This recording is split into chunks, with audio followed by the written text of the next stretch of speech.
Hello everyone, welcome back to Dragonfly Engineering.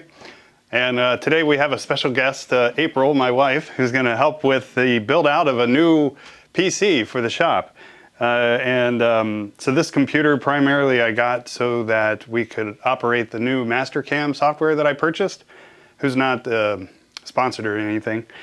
And also my old laptop is starting to get a little quirky, so I'm going to run SolidWorks 3D CAD off this computer as well. So we went to a local brick and mortar computer store called Central Computer in Sunnyvale, California. And I basically went through and purchased all of the individual components to build a computer, a custom CAD computer. So this is the case that we got, and we've got a whole slew of parts over there. So let's do a little unboxing of our components, and then we will go through the process of building out this custom CAD computer for Dragonfly Engineering. And of course, April's going to help me with that. Now, what was this case called? Leon Lee. All right, so this is the computer case that we purchased, and its manufacturer is Leon Lee, which I don't know if that's a prominent name or not, but it's basically got a window side. In fact, we can unpeel the protective film here, so that you can see inside of the computer at all of the flashy, fancy components that's inside. And we can, let's see, we can tip down the side here and see some of our components. And then this side window opens up, so you can see everything inside. Peel off this protective film. It is pretty nice. It's a tinted glass side to the computer case.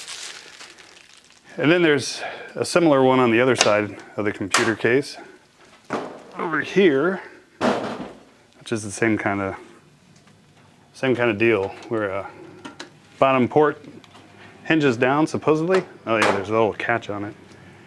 And then the window glass hinges open as well, and it's on little magnet capture metal strips and magnets to hold the window glass in place. All right, so there we go.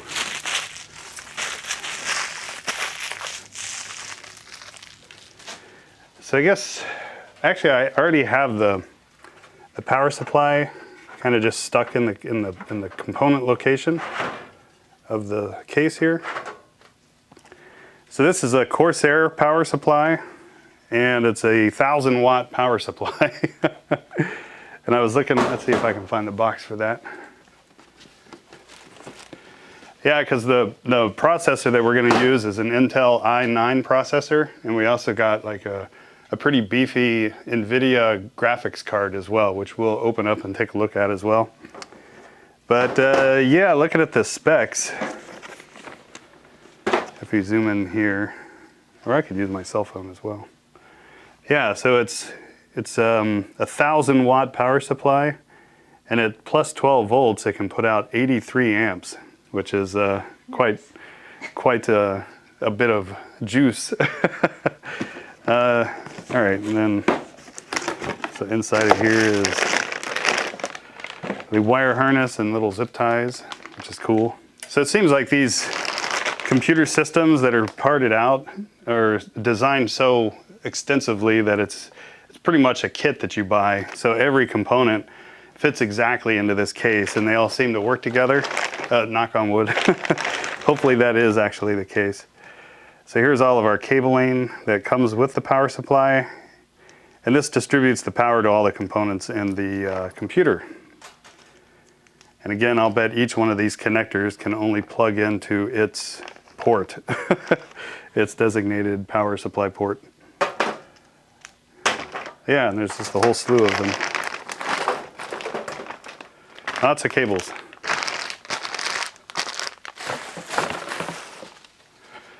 Alrighty. So I may do an abbreviated build just for video purposes, and I may then go back and actually screw everything in and tighten down all the screws. So, but the first step, as far as I know, is to stick the power supply into its portal, and then there's You can see there's a huge fan on it right there. And yeah, it feels pretty good. All right, so April's gonna screw in the power supply here. Okay. So we found these little screws. It was in the kit of that came with the power supply itself. So you might want to just mention to folks that it's not a mount into the bottom. Oh yeah, it's on rubber Rather- feet. It's a panel mount power supply.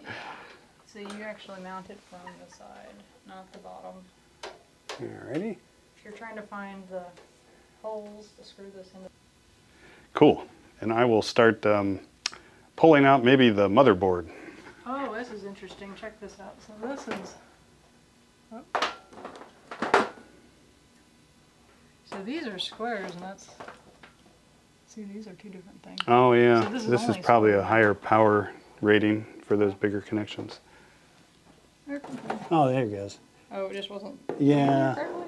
Each one of these is hollow. So yeah, it's like interleaved twice with the molded structure. So it Oh, fits in there. That You is just, the male, and that's the female. yeah, you just got to get it exactly aligned. Okay. All right, let me get my alignment again. Here we go. Yep, there we go. Okay, so this is a 10 and that's an 8. So let's see how many that one has. 10, okay. So let's try up here. Yeah, there we go. So that was a 10 array, and this is a 8 array. Uh-huh. So this one's a type 5. Oh, okay. So it's, no, it's in there. Cool. Okay, so that goes to the motherboard.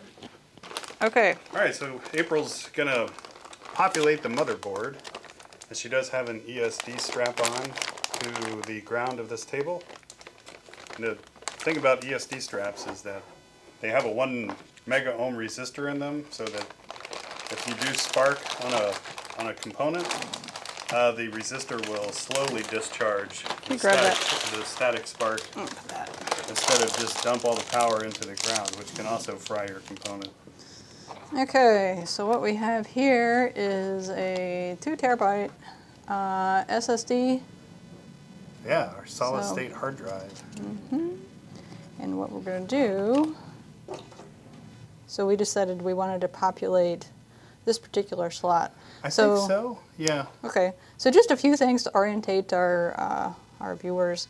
These slots here with these nice covers are all identical, even though they just put the label on just one of them. So it used to be with other computers that you would see, I don't know, vertical orient mounts, and you would put things in like so. Yeah, like the old PCI slots. Yeah. Which I believe these are PCI slots. Yeah. But now we got these. nowadays it's this kind of cover for this particular. Oh yeah, and this motherboard is was made by ASUS. It's the ProArt Z790 Creator with Wi-Fi on it, which is cool. Okay, so You can let's. see that. All right, so April got the cover off. I think. Oh, actually, that's no. adhesive. I go back. It looks like there was a adhesive on the back of that cover. Yeah, there is. Oh, so I think what we want to do is we want to go this way, mount, connect into the pins this way. So, okay, the way this works is it's kind of like a little thing of mittens. This is the finger, that's the thumb. So that thumb's going to go there. Here's where the fingers go.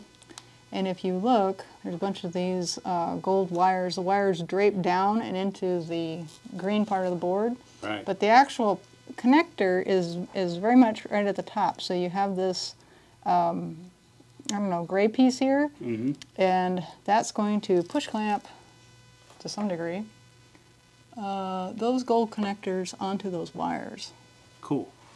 So let's go ahead and do that.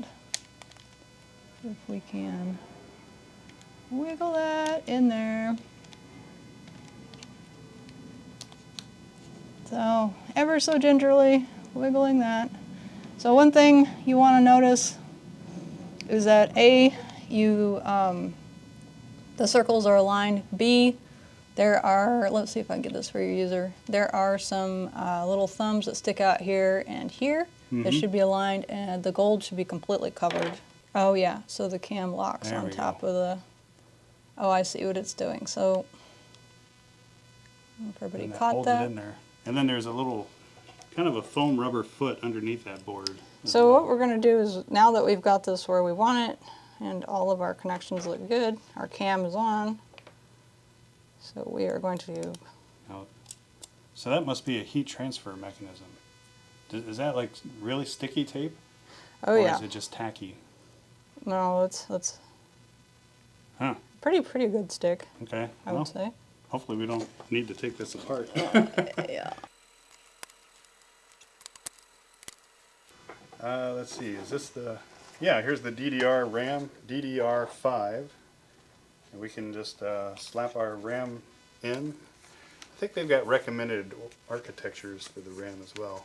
Okay, are we Julia live? Child view, and The then Julia Child. April is, Yeah, there we and I'm go. holding the GoPro here, so I think we're set. Hello, cooking with computers. Yeah.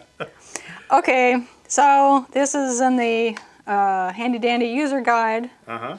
All right, so we have a map. Yes. That thing right there with the cool little mouse trap spring clamp is the brains of the operation. But more importantly, we see where the DIMMs should go. So we have, Which is the memory. Memory. The RAM. so you've got, this is A1, A2, B1, B2 in that order. So anyway, they're giving us the advice that we should do our A's first, followed by our B's. So, did you want to? Oh, okay, so there's two banks here, Yeah. and we basically put a memory card in A1 and then A2, Right. since we only have two cards right now, or 64 gig.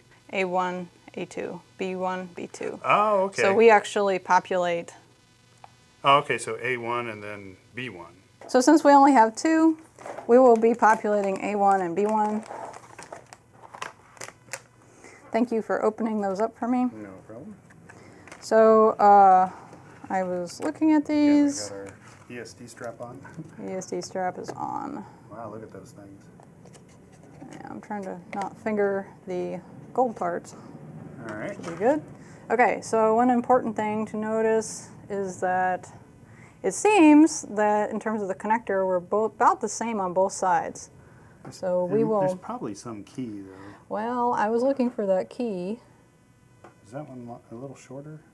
What, No, it doesn't fit. I'm sure they made it so you can't plug it in wrong. Oh yeah, it's got to go the other way. okay. Yeah. And as I recall, it's kind of a substantial push you got to do. Well, Is that it? that might be it. No, Not really. you don't have to really jam it in there, huh? Yeah, let me try. You want to get, you want to, I just remember it was in the old days. you want to use the, Oh yeah. Well, I'll just touch it. There you go. okay. This will be clear. There. Oh, thank you. Oh, and then the thing actually pops up. Okay. So that tells you that you're in there.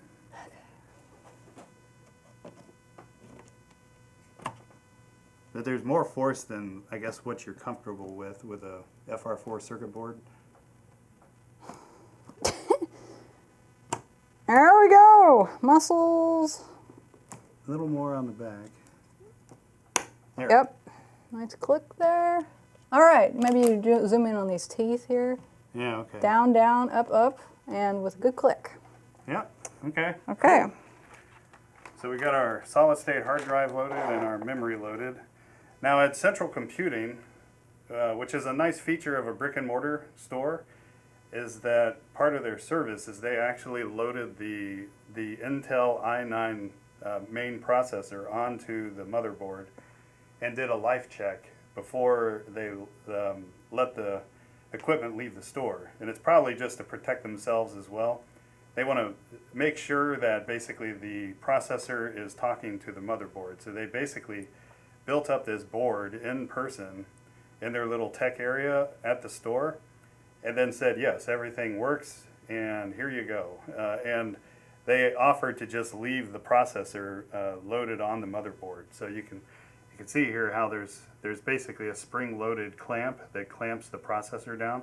Yeah. And I was perfectly happy having them align all the little micro pins and push the processor onto the board, because if they screw it up, then I haven't paid for it yet. So it's pretty much on them. So if you can buy from a brick and mortar store, then they'll probably do the same kind of thing where they take the liability of plugging the processor into the board and making sure it all works with their little test setup that they have, which was kind of cool. So April came at basically her lunch hour to help build this computer, but it looks like she's got to head back to her day job. So we can continue on our own with populating this motherboard into the case and putting the CPU cooler system on, as well as loading our secondary old style rotary disk hard drive, which I think is an 8 terabyte hard drive. So, you gotta go? All right, well, everyone say hi to April, and we will continue on without her. Have fun at work.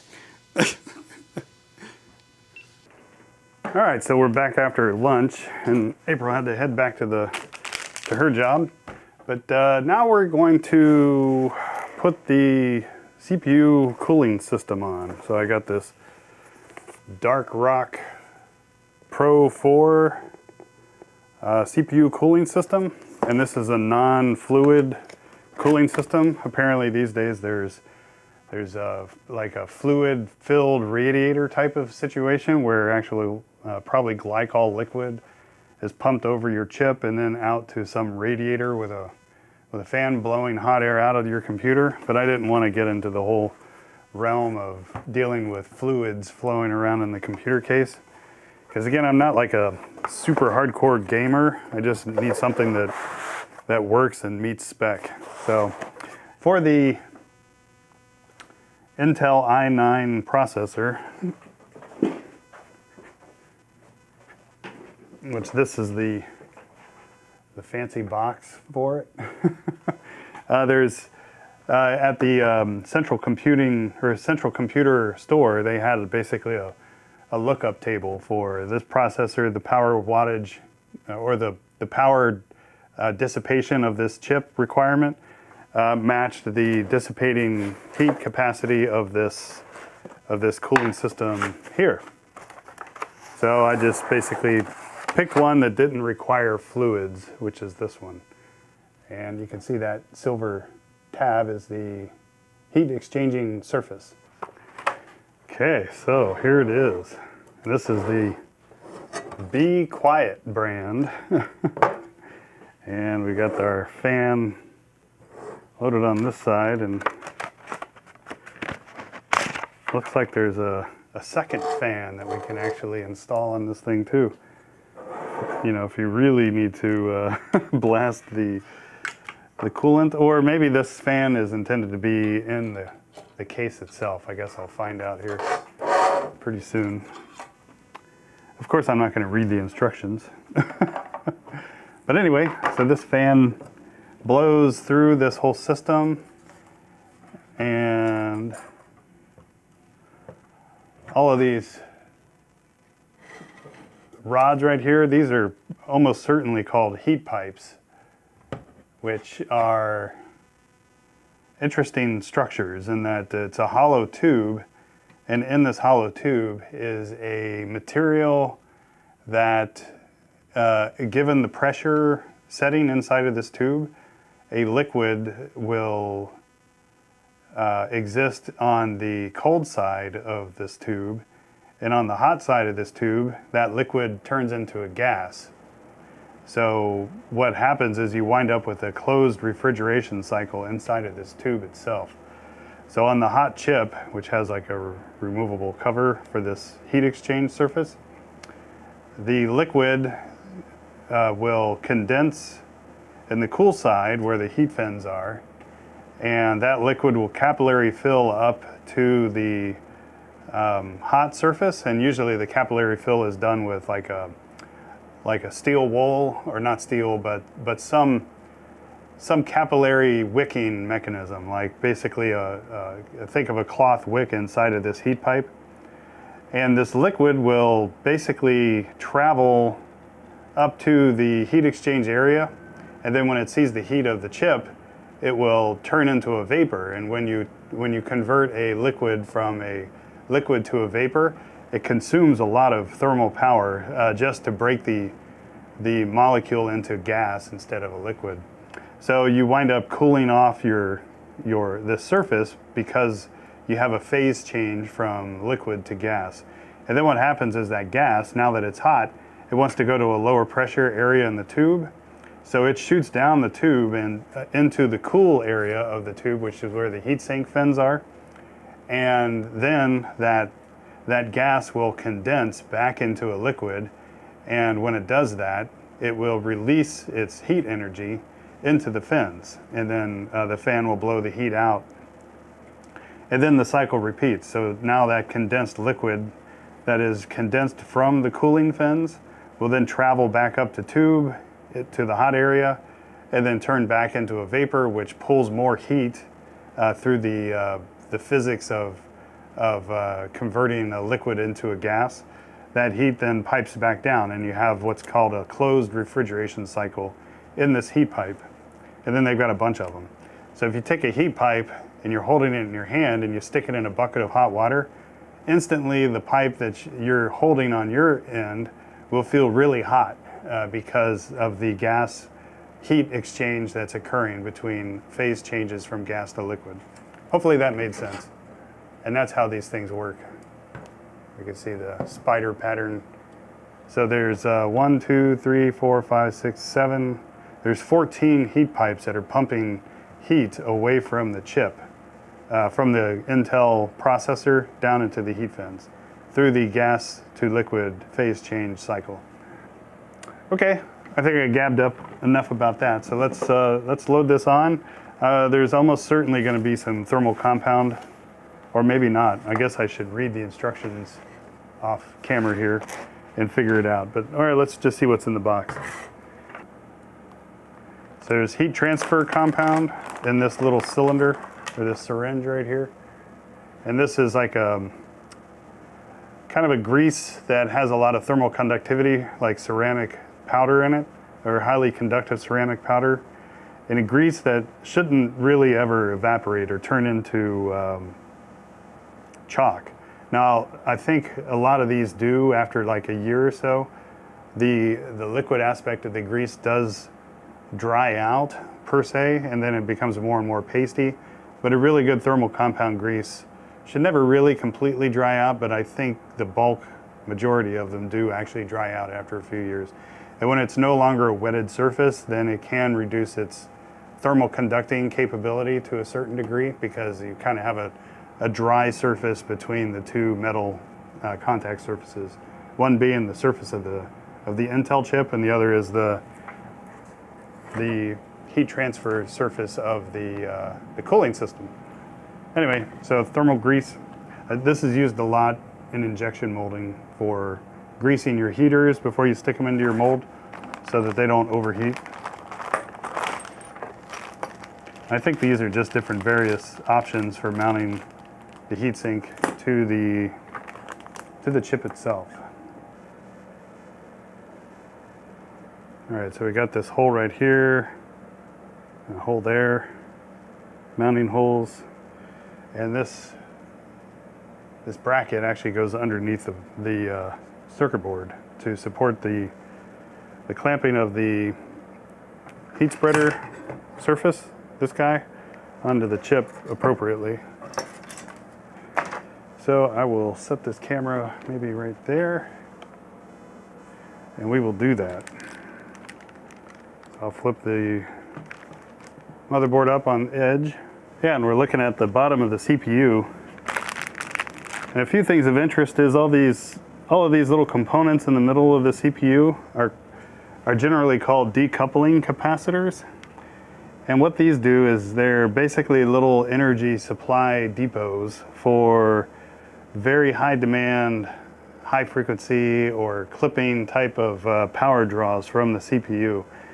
So what can happen with a high powered CPU is that the amount of power required at any given time, especially the little step functions of power requirements, can deplete the voltage on the board from the computer power supply.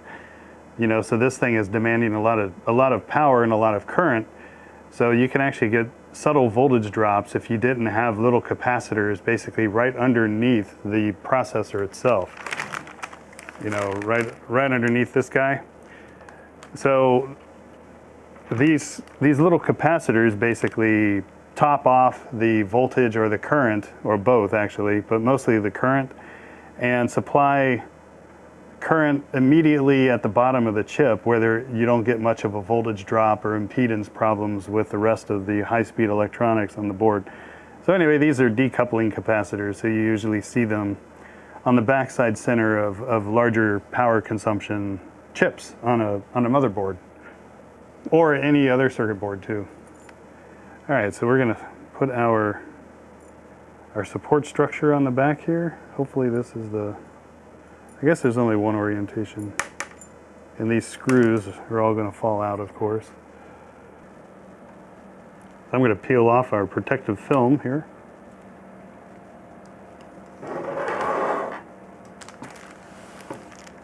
And then we'll squirt some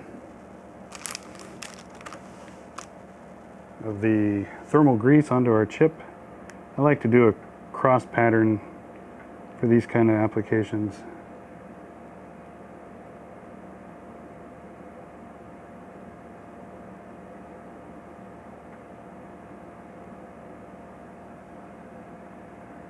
Maybe dab a few more spots.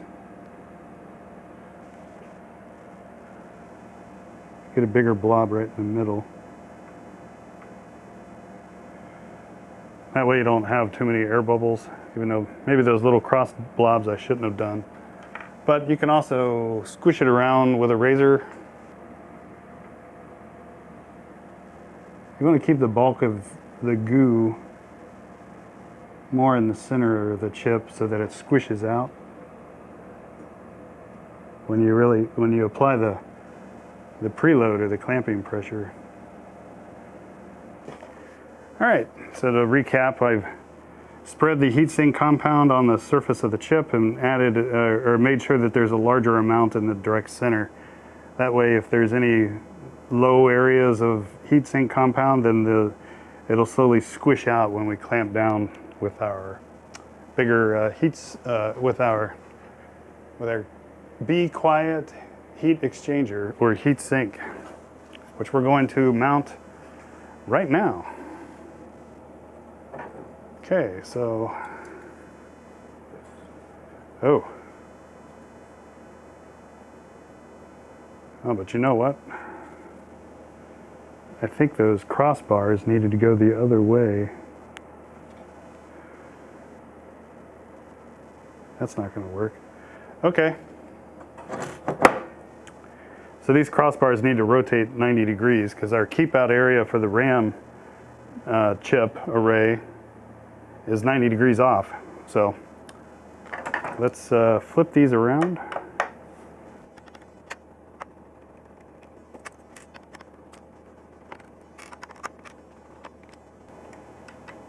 Oh good, they line up, so it's square.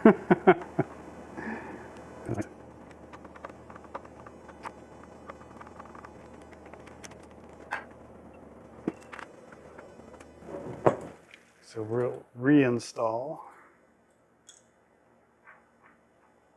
We'll squish the goo.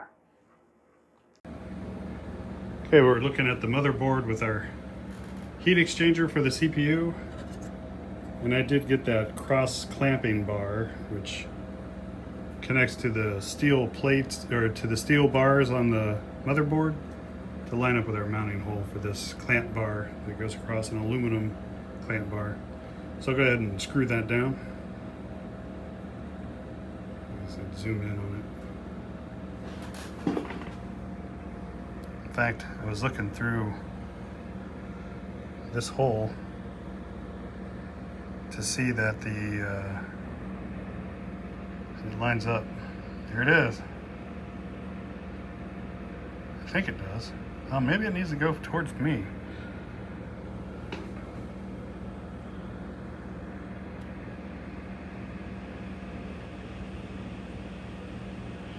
It lines up there, but maybe not on the other side.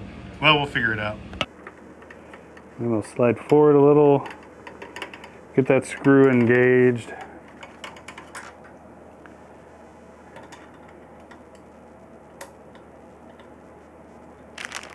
The screwdriver they provided is kind of nice. It's got a magnet tip on it.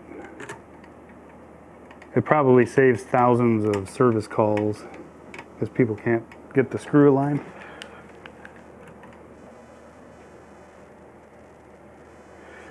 All right, I'm trying to get that screw to, oh, I felt it just drop in.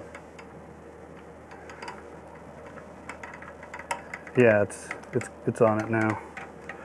All right, now I'll tighten the cross clamping bar, which basically is clamping the heatsink plate where all the heat pipes are going through onto the backside of the Intel chip. And that kind of that force spreading steel plate system on the top and bottom of this motherboard protects the circuit boards and the circuit traces in the FR4 that lead to and from the processor. So there we go. Okay. So this fan right here actually goes into the slot in the middle of this heatsink.